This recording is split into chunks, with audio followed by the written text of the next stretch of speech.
Assalamualaikum sahabat muslimah, kembali lagi di channel YouTube Muslimah Peduli Umat.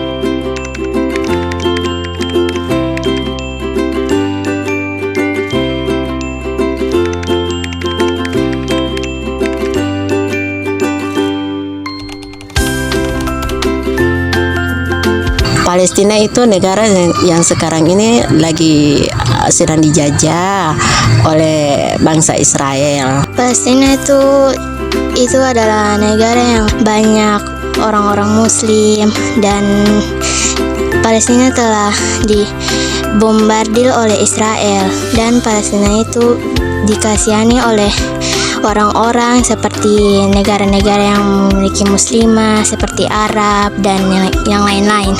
Yang dijajah oleh Israel, tahu sih. Apalagi Palestina kan negara yang mayoritasnya umat Islam kan.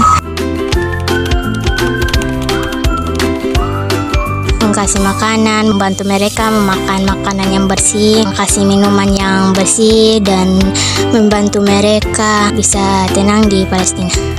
Apa yang sudah dibantu itu ada sih, dari Indonesia sudah ada mengupayakan untuk sumbangan ke Palestina. Misalkan kayak di Namle juga ada beberapa gerakan Bupolo berbagi yang sudah berupaya dalam sumbangan untuk impor ke Palestina. Ada juga nanti dari kampus-kampus biasanya, Kak, HMI biasanya tuh kumpul sumbangan. Iya, seperti itu. So, ada upaya sih kalau dari Indonesia untuk sumbangan ke Palestina.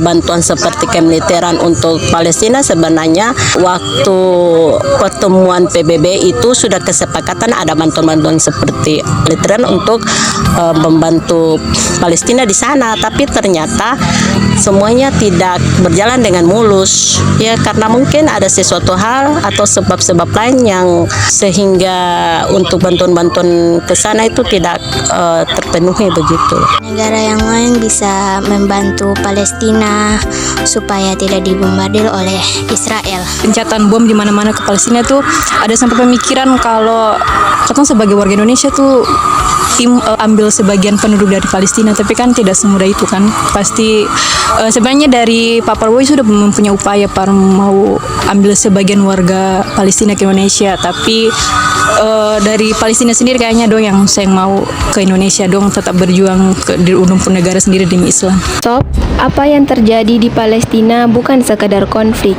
ini penjajahan yang dilegalkan oleh diamnya dunia. Israel bukan sedang membela diri, ia membunuh anak-anak, mengebom rumah sakit, merampas tanah, dan semua itu disiarkan tanpa rasa malu. Pernyataan Presiden Prabowo yang menyatakan siap mengevakuasi 1.000 warga Gaza memicu sorotan tajam. Di balik rencana itu diduga ada upaya meredakan tekanan dari Presiden Amerika Serikat, Donald Trump, agar mengurangi tarif impor yang dapat mengguncang ekonomi Indonesia. Jika benar, langkah ini sangat disayangkan karena bisa mendukung agenda Amerika dan Zionis untuk menguasai penuh Gaza dan mengusir warganya.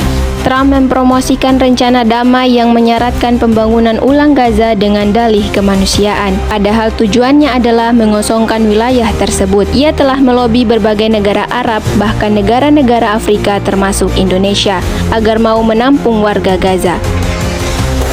Media asing bahkan menyebut adanya kesepakatan rahasia antara Indonesia, Amerika, dan Zionis yang memungkinkan 100 warga Gaza masuk ke Indonesia sebagai uji coba proyek pemindahan penduduk.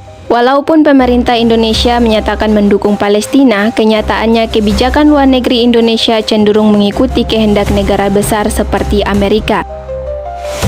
Para penguasa negeri-negeri Islam hanya diam menyaksikan pembantaian warga Gaza tanpa mengerahkan pasukan atau senjata. Bahkan mereka mendukung pembagian wilayah antara penjajah dan yang dijajah, yang sejatinya menjauhkan Palestina dari kemerdekaan sejati. Hal ini terjadi karena negeri-negeri Islam terperangkap dalam sistem sekularisme, kapitalisme, dan nasionalisme yang memutus ikatan persaudaraan sesama Muslim. Para penguasanya lebih memilih menjaga sistem buatan penjajah daripada memimpin perjuangan umat. Padahal Rasulullah Shallallahu Alaihi Wasallam bersabda, tidaklah mati seorang hamba yang Allah minta untuk mengurus rakyat, sedangkan dia dalam keadaan menipu, mengkhianati rakyatnya, kecuali Allah mengharamkan surga bagi dirinya. Hadis riwayat Bukhari dan Muslim.